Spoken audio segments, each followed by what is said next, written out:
Hi everybody. So I am now in Flagstaff and I drove here with my grandmother's paintings in my car and my paintings too. So I'm going to be showing 6 of grandma's, 6 of mine. And when my grandmother passed 10 years ago, I really took it hard. And when you have a soulmate that teaches you how to paint and then is your mentor and then passes, something inside of you like just dies. And it was really hard for me to start painting. I did it because I was just going through the motions, but I couldn't like find my footing. It was so emotional for me and I didn't know exactly how to handle it or what to do about it. And then my grandmother's paintings have been in my closet for like 10 years, the ones that she left me. And I said, you know what, I'm just gonna take her paintings to a show and do a show with her, as if she was like riding along in the car with me. And the minute that I decided to do that, I started getting my sense of self back, and I started getting my feeling for painting back. Isn't that interesting? And I started to put it all together and get the show details done and all the postcards and all the stuff on my website and YouTube, social media, and started looking at all her files, all her painting files, all her history with Juan O'Gorman, Mexico. I grew up, she grew up in Arizona. I grew up in Mexico. And so we both had a shared soul star. She was one of my soulmates. You know, you can say that there's certain soulmates in this life. Well, she was one of my soulmates. And I remember her in Mexico when Juan O'Gorman died. He had committed suicide and she was very sad and she couldn't paint. There was 2 times in my grandmother's life where she couldn't paint that I know of.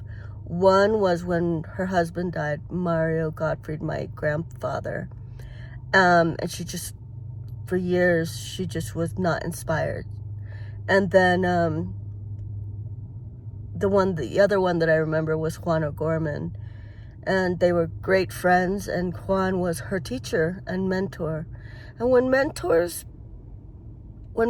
pass, or when you end a relationship with a mentor or they pass, like you really can go into like a little bit of like, what, where's the person that believed in me? And you have to believe in yourself. And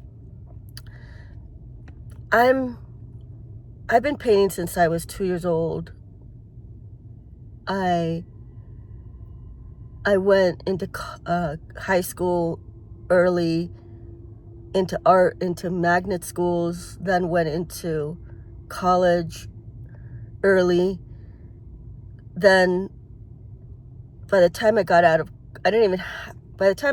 of college, I was already doing publishing deals, traveled the world on my art, then did 20 years of art expos, New York, shows all over the world, and then launched my publishing company. And so this is a way for me to give back to my grandmother, who nurtured me as a painter when I was 2, and then helped me continue that energy. I remember my mom, Irene, and my grandmother pushing me into art, and that's who I was. I mean, I did 9 hours of art every day until I was 17. And I have a lot of stuff that's coming out in my catalog, and there's some things that are old school, like more surrealistic in nature, and so I'm interested in pursuing that as far as like continuation of that a lot of stuff that I did in college that had to do with those things, with that look. The decor look that I did in 1990s was kind of like an impressionistic soft colored palette. Actually, it was very Irene de Bojas, but I put some Gorg elements in it and some gold, and that launched the Martha Gottfried Wiley. And I did the Gottfried because my publisher, my Phoenix Art Press, wanted me to use somebody else's name for my work. So I was like, okay, let me use Gottfried. That's my family name. So now, now that I'm launching my grandmother's lineage line, I'm like, oh my gosh, now I have to keep Marta Wiley and then try to, see how I can figure out the Martha Gottfried. Because she's Martha Joy Gottfried, I'm Marta Wiley, and she's my grandmother. So yeah, there's some things that need to be done, and as I go working on these things, I will fine-tune. And I just want to document what I'm doing with Grandma's paintings and how I'm doing it. I know she would do the same thing for me if she was my granddaughter. We had a soul connection. I understand painting because of her, and I understand painting in ways that's different. So in some of my writings, when I'm talking about Grandma and what she taught me a lot. But one of the things that she taught me was the Fibonacci. And she would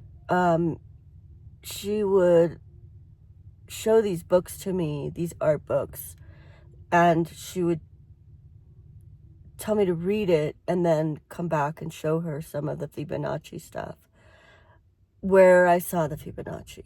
And so I learned to see Fibonacci in her paintings and also Fibonacci in nature.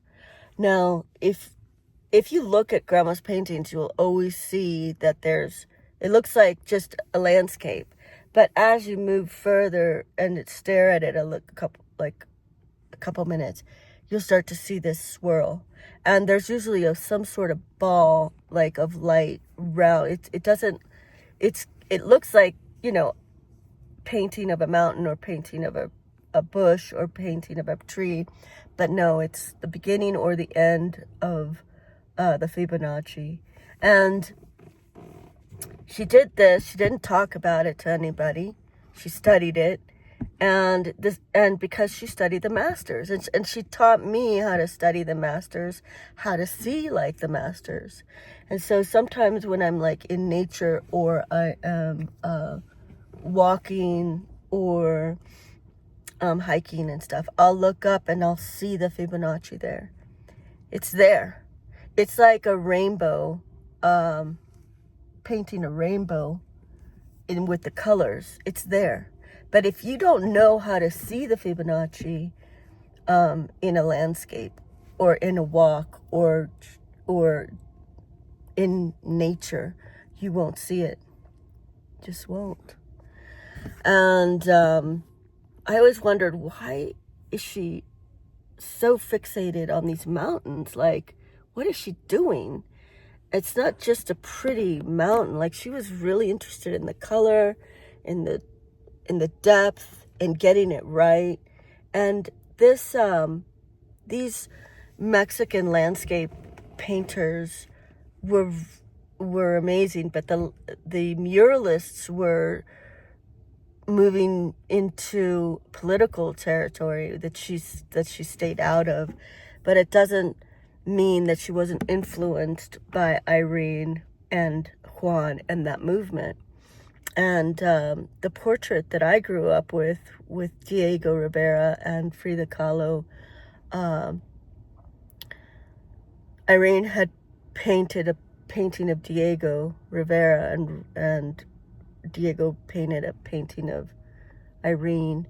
They might have had an affair, I think they did. But when you have all these artists around you growing up, something happens to your mind where the painting becomes like a type of living, like a living word, like almost it's religious. And painting for me has always been my first language. Now, because what I described earlier, when Grandma passed 10 years ago, I lost a lot of my sense of self and went into like, what is going on? You lose your mentor. So, but again, the taking the grandma's paintings to Santa Fe is the beginning of me giving back to her. And I've got 6 of mine, 6 of hers. I have the postcards, and we're doing a lot of the promotion. And then eventually you'll go into other things, talking to museums and stuff, because her lineage is important. It needs to be told to the world, and I believe that her life and her lineage needs to be preserved. And it also is helping me to gain back my sense of self from her passing and losing my mentor. So it's a way for me to keep my grandmother close to me as I continue with all the shows. I plan on going to all the shows again back to back, and I've got a show in Paris coming up next year. So there's a lot that's happening, and I'm going to be doing a painting a day, but there's also some paintings that I'm going to be coming out with that are more oil and, like I said, surrealistic 9-month paintings. And I'm excited. I just have to, just stay grounded and push through with this. And I'll show you some pics of the show in Santa Fe soon.